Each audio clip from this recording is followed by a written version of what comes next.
ఒక్కొక్క నక్షత్రం వారికి ఒక్కొక్క అమ్మవారు అదృష్ట యోగినిగా ఉంది. ముఖ్యంగా మఖా నక్షత్రం వాళ్ళకి, జ్యేష్ఠ నక్షత్రం వాళ్ళకి, ఉత్తరాభాద్ర నక్షత్రం వాళ్ళకి, ఈ 3 నక్షత్రముల వారికి ముఖ్యమైన అదృష్ట యోగిని ఆ కౌమారి అనే అమ్మవారు.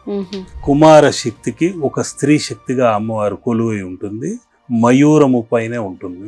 మనలో ఉండే నాగ దోషాల్ని అమ్మ ఖండించడం జరుగుతుంది.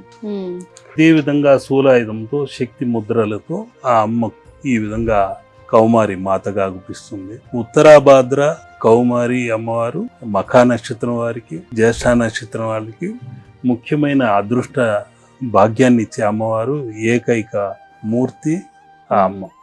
కాబట్టి ఆ అమ్మవారిని ఓం శ్రీమాత్రే కౌమారి అయి నమః అని మంగళవారం రోజు కందులు నైవేద్యంగా పెట్టి 900 గ్రాములు ఆ అమ్మవారిని వేడుకుంటే ఇంట్లో ఎటువంటి సర్పదోషాలు, కుజ దోషాలు, రాహుకేతు దోషాలు, ఛాయా దోషాలు ఇటువంటివి ఏమి ఉండవు.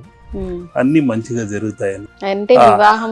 వివాహం కాని వారికి పూజించుకోవచ్చు. సర్పదోషం ఉంటేనే కదా వివాహం ఆలస్యం, కుజ దోషం ఉంటేనే ఆలస్యం అవుతుంది, సంతాన భాగ్యం కూడా లేట్ అవుతుంది.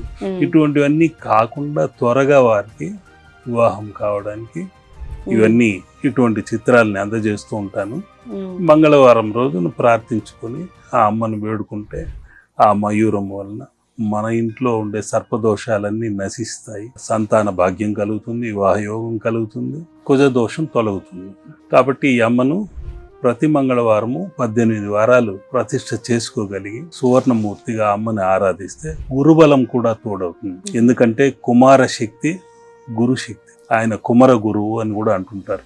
కాబట్టి అటువంటి శక్తి, స్త్రీ శక్తిగా అమ్మ ఇక్కడ కొలువై ఉంది. కొందరికి ఎన్ని వ్యాపారాలు చేసినా అపజయాలు ఉంటాయి. కాబట్టి ఈమె సేనానాయకి, సుబ్రహ్మణ్యేశ్వరుడు సేనానాయకుడు దేవసేన.